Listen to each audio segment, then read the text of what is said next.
Assalamualaikum warahmatullahi wabarakatuh. Alhamdulillah, sholli ala Rasulillah Muhammad ibni Abdillah. La haula wa la quwata illa billah. Amma ba'du. Qala Allah Ta'ala fil Qur'anil Karim. A'udzu billahi minasyaitonir rajim. Ya ayyuhalladzina amanu ittaqullaha haqqa tuqatih wa la tamutunna illa wa antum muslimun. Bapak-bapak, ibu-ibu, jemaah sekalian yang rahmati Allah Subhanahu wa taala. Alhamdulillah, amin. Pada kesempatan pagi ini kita bisa melanjutkan kembali. Kita sedang membahas doa dan zikir. Pada pertemuan yang lalu sudah kita jelaskan kapan waktu-waktu yang tepat untuk kita bisa berzikir. Untuk kajian kesempatan kali ini kita masuk kepada waktu-waktu yang jika kita berdoa, doa kita akan dikabulkan. Ya. Setiap kita berdoa, jadi insya Allah kita selalu berdoa kepada Allah. Jadi kalau orang yang tidak berdoa itu justru orang yang sombong. Ya. Dia tidak pernah meminta, padahal kita banyak kebutuhan yang kita sendiri tidak mampu, sehingga kita harus berdoa. Nah, tetapi terkadang kita orang-orang yang insya Allah selalu berdoa, kita berdoa tetapi ada kalanya doa kita ini tidak dikabulkan atau belum dikabulkan. Ya. Nah, oleh karenanya nanti di dalam pembahasan kali ini kita akan bahas ada waktu-waktu yang apabila kita berdoa pada waktu tersebut itu insya Allah doa kita dikabulkan gitu. Ya. Kalau janji Allah kan ud'uni astajib lakum. Jadi mintalah, berdoalah kepadaku, maka astajib lakum, aku akan memenuhi keinginan kalian. Jadi keinginan itu harus diungkapkan. Ya. Kalau keinginan cuma di batin saja, yaitu belum tersampaikan. Gitu. Misalkan gini, seorang anak kecil dia lapar, tapi dia membatin saja saya lapar. Nah kalau lapar, jika ingin makan, maka harus disampaikan, bilang ke bapaknya, Pak saya lapar, Pak saya haus. Nah, sehingga orang tuanya, ibunya, itu akan memberi minum. Tapi kalau si anak itu dia haus tapi tidak dinyatakan rasa hausnya, keinginan untuk minta minumnya tidak disampaikan, maka bisa jadi selamanya si ibu tidak memberi minum gitu. Ya, ada kalanya kan begitu ya. Kecuali juga ibu ada yang perhatian ya, mau minum enggak gitu. Karena kelihatan sudah seharian kok enggak minum gitu. Oleh karenanya di dalam berdoa ini juga menjadi penting. Jadi sampaikan apa yang ada dalam hati. Gitu. Ingin apa itu harus dibunyikan. Ingin sehat, ingin apa, tapi kan enggak disampaikan ke Allah, ya Allah diam saja. Jadi keinginan itu bisa dikabulkan atau tidak ya kalau disampaikan kepada Allah. Nah, kemudian orang berdoa itu ya, orang berdoa paling tidak mungkin ada tiga kategori nih. Yang pertama gini orang berdoa itu, ada orang berdoa lalu doanya dikabulkan. Yang pertama doanya dikabulkan, dikabulkannya itu ya sesuai dengan permohonannya dan cepat waktunya. Gitu. Jadi orang berdoa, doanya dikabulkan, dikabulkannya itu sesuai dengan keinginannya dan waktunya juga cepat. Jadi ada yang seperti itu. Lalu yang kedua, ada orang itu berdoa, kemudian doanya itu dikabulkan, ya, tetapi kemudian dikabulkannya itu lama, tapi sama dikabulkannya. Lalu yang ketiga, ada doa yang doa itu juga dikabulkan, tetapi dikabulkannya itu tidak sesuai dengan apa yang dia ucapkan pertama kali. Tapi sama-sama dikabulkan dalam bentuk yang lain. Gitu ya. Jadi melakukan pengajuan permohonan, misalkan di sini pesantren ada kegiatan apa, lalu mengajukan proposal permohonan bantuan Lalu si pihak yang memberi bantuan, "Anu Mbak, saya ndak bisa memberi bantuan uang, tapi ini saya mau memberi apa, umpamanya air, air 1 dus saja." Itu ya juga termasuk dikabulkan, tapi dikabulkannya dalam bentuk yang lain. Nah, itu tentang doa. Tapi pada prinsip dasarnya kita harus meyakini bahwa setiap doa itu dikabulkan. Kita nggak boleh syuudzon kepada Allah ya. Gitu. Masa doa saya nggak dikabulkan, berarti Allah ini begini, Allah begitu. Jadi kita malah memberikan sifat-sifat negatif terhadap Allah karena gara-gara doa kita tidak dipenuhi. Jadi sesungguhnya doa itu andai kata tidak terpenuhi atau belum terpenuhi pun kita nggak boleh menjadikan syuudzon kepada Allah. Gitu. Karena doa itu sendiri kan ibadah. Orang berdoa kan ibadah, dapat pahala. Lalu kemudian doanya dikabulkan, alhamdulillah. Orang berdoa ibadah, ketika tidak dikabulkan atau belum dikabulkan, itu tidak mengurangi ibadah kita. Karena jadi rangkap itu 2 plus dapat bonus dikabulkan, ataupun dia berdoa dapat pahala ibadah doanya, kemudian belum dikabulkan atau tidak dikabulkan, itu tidak ada persoalan. Jadi istilah orang itu berbuat itu jangan karena pamrih gitu. Dia mendukung seseorang eh, karena ingin berharap dapat diangkat jabatan apa.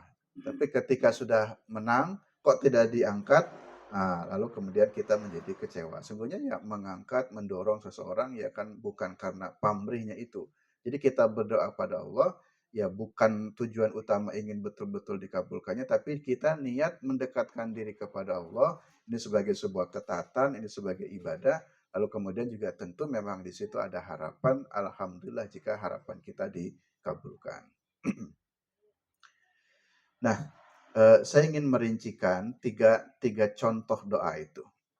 Pertama, ada orang berdoa, doanya dikabulkan, dikabulkannya itu sesuai dengan isi doanya dan waktunya cepat. Ya, doa yang seperti apa itu?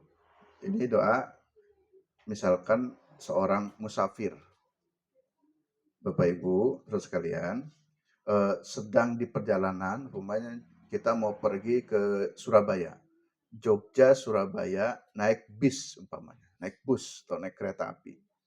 Lalu kemudian saat duduk di kereta api atau duduk di kendaraan kan kita berdoa, ya Allah selamatkan perjalanan saya sampai Surabaya nanti. Ternyata betul, sampai Surabaya betul-betul selamat, tidak ada kecelakaan apapun, kan itu doanya dikabulkan sesuai dengan permohonannya. Kan permohonannya minta diberi keselamatan dalam perjalanan sampai Surabaya. Adapun ternyata dari Surabaya pergi lagi ke Madura, terjadi kecelakaan, itu doanya kan gak tuntas. Karena doanya minta diselamatkan sampai Surabaya. Nah itu doa yang dikabulkan sesuai dengan keinginan dan cepat. Ya cepatnya karena sesuai ya sampai Surabaya ya dikabulkan memang selamat. Nah, jadi itu ya jadi ada doa yang memang ya sesuai dengan keinginannya dan cepat waktunya. Lalu yang kedua, ada doa itu dikabulkan oleh Allah sesuai dengan yang diucapkan dalam doanya, tetapi ini agak lama, dikabulkannya itu lama. Misalkan ya orang yang belum punya rumah, dia berdoa, ya Allah saya ingin punya rumah. Itu kan doanya tahun ini, tapi kan gak ujug-ujug dapat rumah tahun ini. Dikabulkannya mungkin 3 tahun kemudian, 4 tahun kemudian.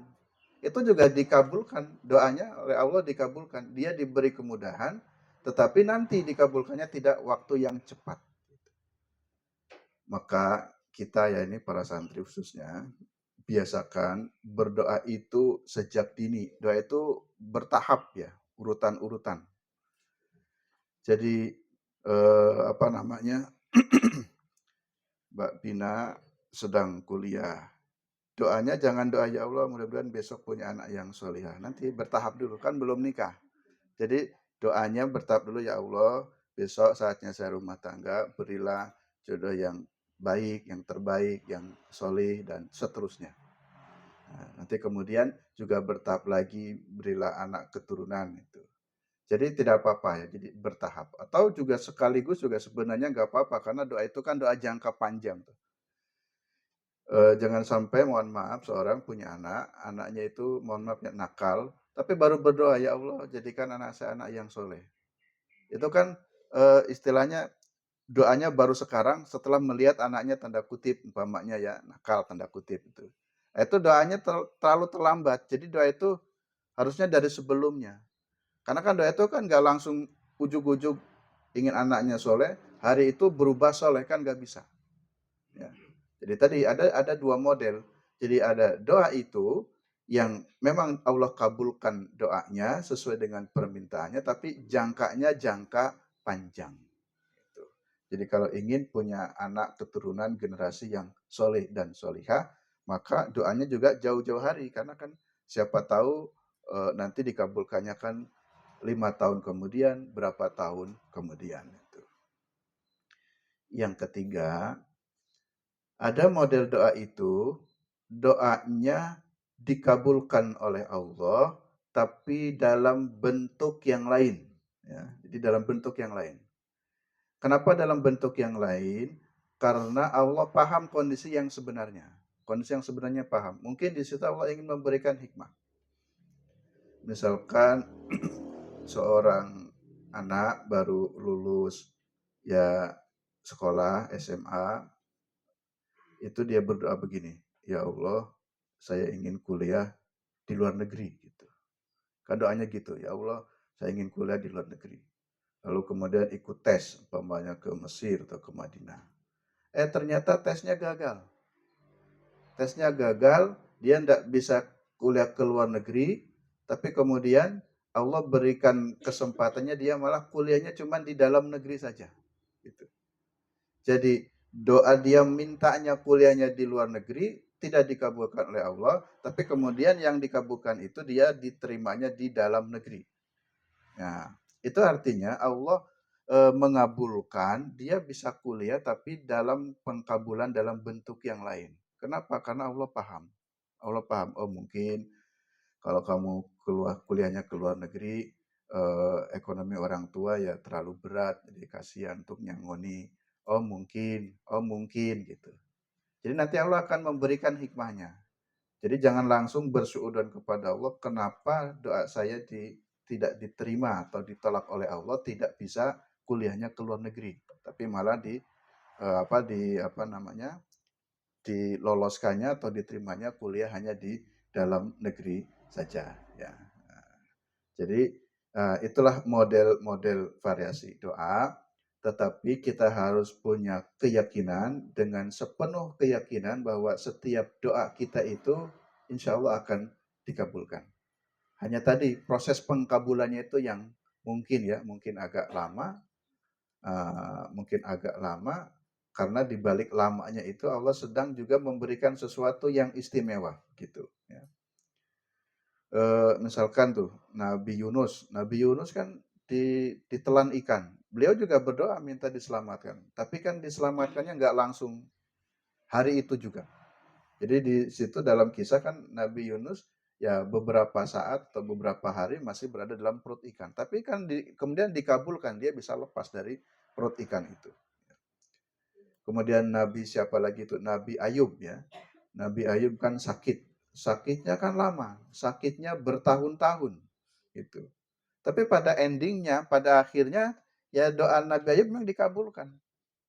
Beliau sembuh, sembuh murni, sembuh total, tapi jangkanya itu cukup lama, cukup panjang. Kenapa? Karena Allah menginginkan dia mendapatkan keistimewaan lain dari kesabarannya ketika mendapatkan penyakit. Nah, gitu. Jadi itulah yang dimaksud ud'uni astajib lakum, berdoalah kepadaku maka aku akan mengabulkannya. Situ harus optimis. Jadi doa itu optimis. Kemudian Bapak Ibu, saudara sekalian, di dalam berdoa itu tidak boleh ada keraguan-raguan, nggak boleh. Jadi kita bicara sendiri. Misalkan kita berdoa, ya Allah, saya minta ini. Setelah itu dikomentari sendiri. Jangan-jangan nggak dikabulkan ya. Jadi kita komentar sendiri, jangan-jangan tidak dikabulkan. Ya, paling juga nggak dikabulkan oleh Allah. Jadi kita sendiri sudah nggak optimis, kita nggak yakin, ya sudah. Kan kata Nabi, ana indadoni abdibi, aku itu sesuai dengan prasangka hambaku kepadaku. Kalau hambaku sangka aku baik, maka aku pun akan baik kepadanya. Tapi kalau hambaku sangka aku buruk, maka aku pun akan buruk kepadanya. Jadi sesuai dengan prasangkanya. Jadi kalau kita suudon kepada Allah, ya sudah, Allah juga nggak akan mengabulkan. Tapi kalau kita berhusnudon dengan penuh keyakinan, maka insya Allah Allah pun akan mengabulkannya. Nah, Bapak-bapak, Ibu-ibu, cemaskan yang rahmati Allah Subhanahu wa taala. Yang berikutnya, sekarang kita masuk kepada poin-poin bagaimana doa itu bisa dikabulkan. Ya. Sesungguhnya banyak faktor supaya doa kita ini bisa dikabulkan. Misalkan Laila berdoa tadi loloskan tes apa. Kan lolos ya, itu kenapa dikabulkan? Faktornya apa? Jadi banyak faktor. Nah, di sini salah satunya saja, kajian ini saya akan menguraikan doa yang bisa dikabulkan itu karena sebab waktu. Jadi waktu doanya itu harus ngepas. Gitu. Jadi doanya harus pas. Ya, di samping tentu faktor yang lain ya, harus kita berdoanya dengan ikhlas, lalu kemudian juga kita menjauhi maksiat. Nah, itu kan doa-doanya mudah dikabulkan. Maka ini perpulangan haji ya, sudah ada banyak yang pulang dan ada yang belum pulang. Ada tradisi di masyarakat kita, kalau orang pulang haji, orang pulang umroh kan silaturahim. Lalu kemudian ketika silaturahim itu kan didoakan Bu ya, minta doa. Ya, minta doa atau doakan karena dianggap bahwa doa beliau itu adalah doanya mustajab. Tentu saya kira itu baik ya. Walaupun kita tidak berarti mengkultuskan doa beliau itu pasti mustajabnya. Karena orang yang baru dari haji atau dari Mekah secara umum itu sedang membersihkan kotoran-kotoran sehingga spiritualnya itu masih masih tinggi, masih kuat sehingga doa-doa itu ya mudah-mudahan dikabulkan. Sehingga istilah orang-orang yang soleh kan banyak orang yang umpamanya sowan pada Pak Yai minta didoakan. Karena dianggap Pak Yai ini secara dohirnya kesolehannya lebih tinggi daripada umumnya orang gitu. Jadi maksiatnya lebih sedikit daripada umumnya orang. Sehingga kenapa di tradisi masyarakat ada sebagian ya yang suka minta doa sama Pak Yai, atau tadi doa kepada orang yang sudah berangkat haji. Jadi secara dohirnya begitu. Ya saya kira tidak apa-apa. Kan kita selain berdoa sendiri, kita juga minta didoakan oleh orang lain. Lalu doa dikabulkan itu karena tempat. Nah, harus cari tempat-tempat yang mustajab. Ya. Nah, tempat-tempat yang mustajab yang direkomendasikan oleh dalil-dalil itu banyaknya memang di tanah suci. Kalau di sini ya tidak banyak rekomendasi disebutkan tempat mana yang mustajab. Nah, kita bisa mengambilnya posisi yang ketiga. Doa yang dikabulkan itu adalah dibaca pada waktu-waktu yang mustajab. Nah, itu. Nah, inilah peluang kita. Ya. Jadi orang yang haji, orang yang tidak haji, yang di tanah suci ataupun yang di luar tanah suci, itu berdoa pada waktu-waktu yang mustajab, itu kansnya lebih besar untuk dikabulkan. Maka kita harus mencuri poin di sini. Ya. Mungkin kita berdoa, jangan-jangan waktunya nggak pas, sehingga doanya ya terlambat dikabulkannya. Sehingga berdoalah pada waktu-waktu yang dikabulkan. Yang pertama, waktu-waktu yang dikabulkan itu yang pertama adalah waktu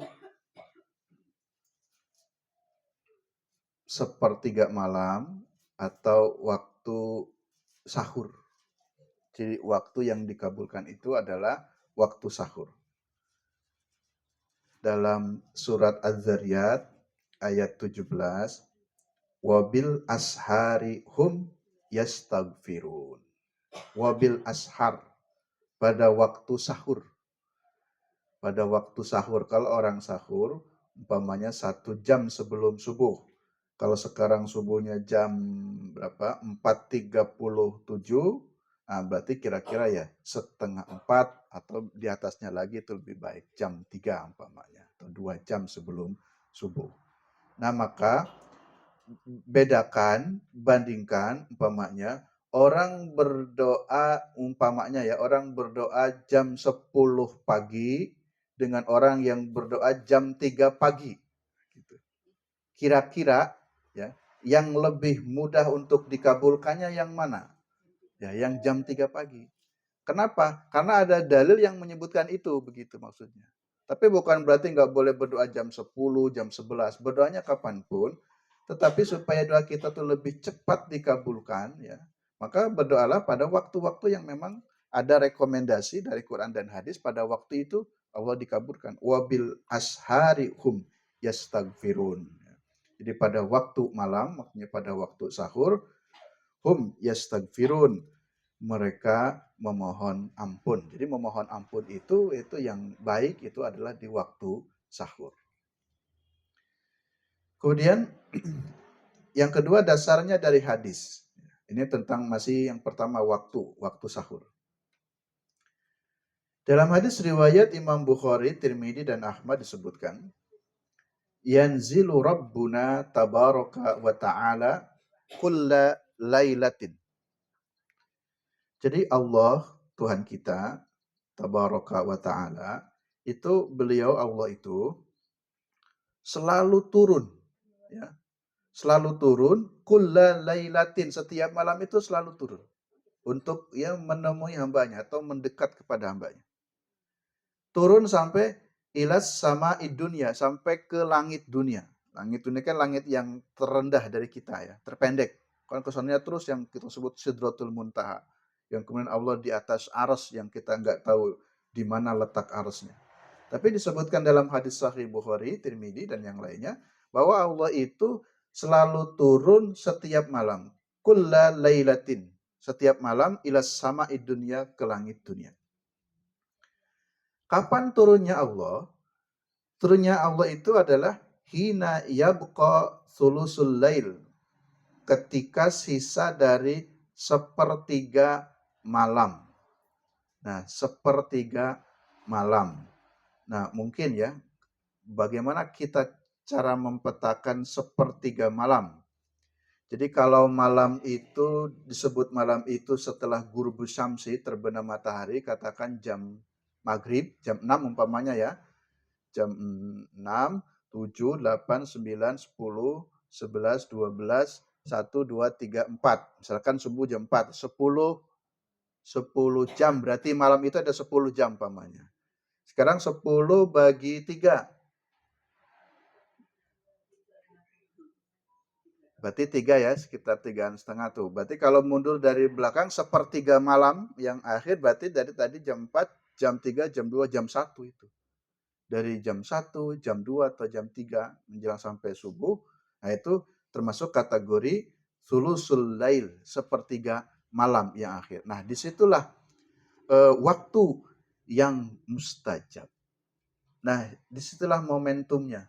Jadi agar ada percepatan-percepatan doa kita itu supaya lebih cepat dikabulkan atau lebih mudah untuk dikabulkan, maka ambil waktu yang mustajabnya.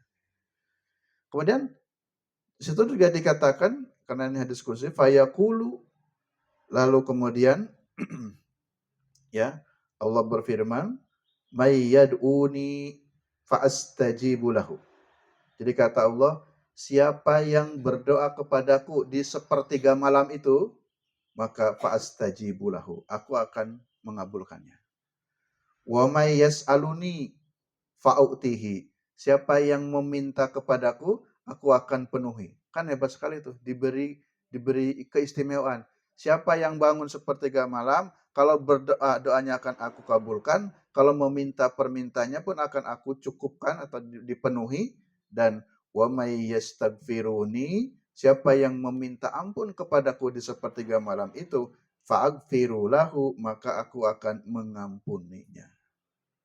Sehingga hanya orang-orang yang istimewa yang bisa bangun di malam hari Jadi derajat seseorang itu salah satunya juga dilihat dari bangunnya.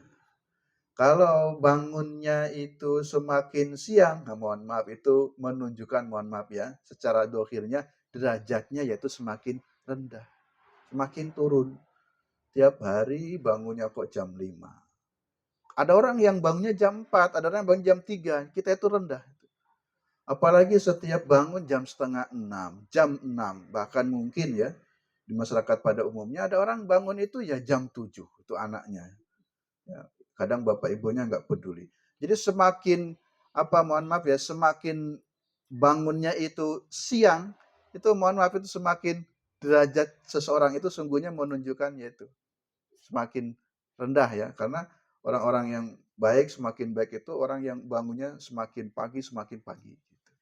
Karena di situ ada bonus-bonus. Kan hanya orang yang bisa mendapatkan bonus-bonus itulah yang istimewa. Berarti dia bangunnya di sulusul lail, sepertiga malam. Baik, ini yang pertama. Waktu yang mustajab.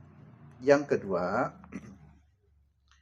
waktu yang mustajab jika seseorang berdoa itu adalah doa yang dibaca antara adzan dan iqomah. Ini penting. Itu waktu, berkaitan dengan waktu. Jadi waktu yang mustajab itu adalah doa yang dibaca antara adzan dan iqomah. Kalau begitu, maka Bapak Ibu, setiap adzan itu baiknya itu sudah siap. Entah nanti sholat sunnahnya mau di rumah, atau sholat sunnahnya mau di masjid, kan di situ mesti ada ruang. Biasanya ada kesepakatan tak tertulis ya, dikasih jeda kesempatan antara jadwal adzan dan iqamah itu 10 menit. Jadi kan kita sudah bisa mempetakan tuh kalau jadwal subuh itu jam 4 lebih 37, kemungkinan kan qomatnya jam 4 lebih 47, ada waktu 10 menit. Adzan kan kepake 2 menit, ada sisa 8 menit tuh. Kita pakai sholat sunnah umpamanya 4 menit atau 5 menit, kan masih ada sisa 2-3 menit. Kan istimewa. Nah, jadi doa yang dibaca antara adzan dan iqamah itu termasuk yang mustajab. Ini berdasarkan hadis riwayat Ibnu Huzaimah dan Ibnu Hibban, ad-du'a'u la yuraddu bainal adani wal iqamati. Doa yang tidak akan tertolak ya.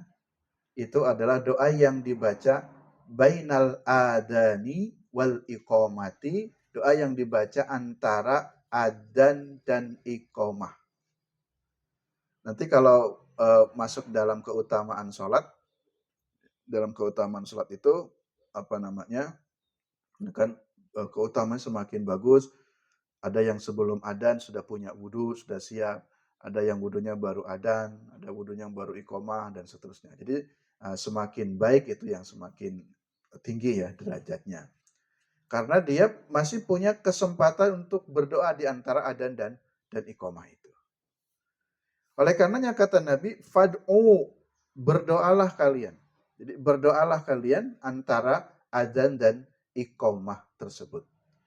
Ya, jadi tadi ya terserah Bapak Ibu mau sholat sunnahnya di rumah. Ya, umpamanya sholat qobliyah subuh ya. Kalau sholat qobliyah subuhnya di rumah sebelum ke masjid ya, karena mungkin rumahnya tidak terlalu jauh, maka setelah sholat itu menyempatkan dulu berdoa ya 2 menit, 3 menit sambil nunggu adzan, kan sudah kelihatan nanti iqamatnya di kisaran jam 4.47. Ini baru jam 4.45, ada 2 menit. Nah, pakailah doa 2 menit. Nah, itu doa antara adzan dan iqamah. Atau ya langsung pas berangkatnya di masjid, kita sholat sunnah qobliyah di masjid, menunggu iqamah, maka kita bisa berdoa. Baik, yang berikutnya, yang ketiga. Doa di dalam sholat, ketika sholat. Ini hadis riwayat Imam Muslim. La yantahiyanna aqwamun an raf'i absarihim inda du'a'i fis salah ila sama'i aw la tuhtafanna absaruhum. Ya. Jadi apakah orang-orang itu masih tidak mau berhenti dari menengadahkan pandangannya ke arah langit ketika berdoa di dalam sholat, ataukah pandangan mereka disambar petir? Itu yang ketiga, doa ketika sholat. Saya tambah lagi satu lagi, nanti saya baru jelaskan. Yang keempat, waktu untuk berdoa yang mustajab itu adalah doa ketika sujud. Kalau tadi doa ketika sholat secara umum, ini kalau yang keempat doa ketika sujud. Jadi Bapak Ibu, di dalam sholat, selain kita membaca doa-doa sholat, kita boleh menambah dengan doa. Ya, boleh menambah dengan doa. Kalau dalam sholat secara umum, kapan kita bisa berdoa? Itu sebelum salam atau setelah tahiyat. Itu kan ada jeda tuh. Ada jeda, maka di situ kita boleh untuk menambah doa. Secara khusus dalam sujud. Nah, saya bacakan. Aqrabu ma yakunul abdu min rabbihi wa huwa sajidun. Fa'aksirud doa. Jadi sedekat-dekat hamba, aqrabu ma yakunul abdu min rabbihi, sedekat-dekat hamba kepada Tuhannya, kepada Allah maksudnya, wa huwa sajidun adalah ketika dia dalam keadaan sujud. Di sedekat-dekat hamba dengan Tuhannya ketika dalam keadaan sujud, maka fa'aksirud doa, perbanyaklah doa ketika sujud itu. Ini selain doa sujud. Jadi setelah selesai doa sujud, dan itu sujudnya umum. Bukan hanya sujud yang terakhir, semua sujud di rakaat manapun. Ya, jika ada kesempatan doa, ya. Tapi kalau sedang berjamaah tentu kita ngikut imam, ya. Jangan imam sudah selesai sujud, ibu masih doa saja, itu tidak boleh. Atau sebaliknya yang imam pun juga harus menyesuaikan makmum. Nah, jangan kepentingan sendiri lalu sujudnya lama sekali karena berdoa padahal ada jamaah yang juga berat untuk sholatnya lebih lama. Nanti disesuaikan saja. Tapi ini keumuman hadis berlaku untuk umum. Nah, sehingga kalau Bapak Ibu mau berlama-lama memperbanyak doa, itu ketika sholat sunnah. Nah, saat sholat sunnah, silakan tambah doanya ketika sujud. Nah, catatan saya, tentu doa yang boleh dibaca ketika sholat dan ketika sujud, ini tetap doanya adalah doa-doa yang apa istilahnya, yang masro, bukan doa dengan bahasa sendiri-sendiri, bukan. Ya. Bukan doa dengan bahasa daerah, bahasa Jawa, bahasa Indonesia, bukan. Kenapa? Karena sholat itu kan ibadah formal. Karena ibadah formal, maka doa-doanya yang ditambah pun juga doa-doa yang formal. Ya dari Al-Quran dan dari hadis gitu. Banyak Allahumma ini ala dzikrika wa syukrika wa husni ibadatik. Tambah lagi atau Rabbana atina fid dunya. Boleh apa saja. Tapi catatannya adalah doanya itu yang masro dari Quran dan hadis. Bukan dengan doa bahasa sendiri-sendiri. Tapi kalau di luar sholat itu boleh mau dengan bahasa Inggris, bahasa Sunda, bahasa apapun, bahasa daerah, itu boleh. Ya, kalau di luar sholat. Tapi kalau di dalam sholat, itu dalam pandangan kami ya, di Muhammadiyah, ya itu memperbanyak doa dalam sujud itu ya doa sujud yang diulang-ulang, atau boleh dengan doa yang selain sujud tapi doanya yang masru, bukan dengan doa yang pribadi.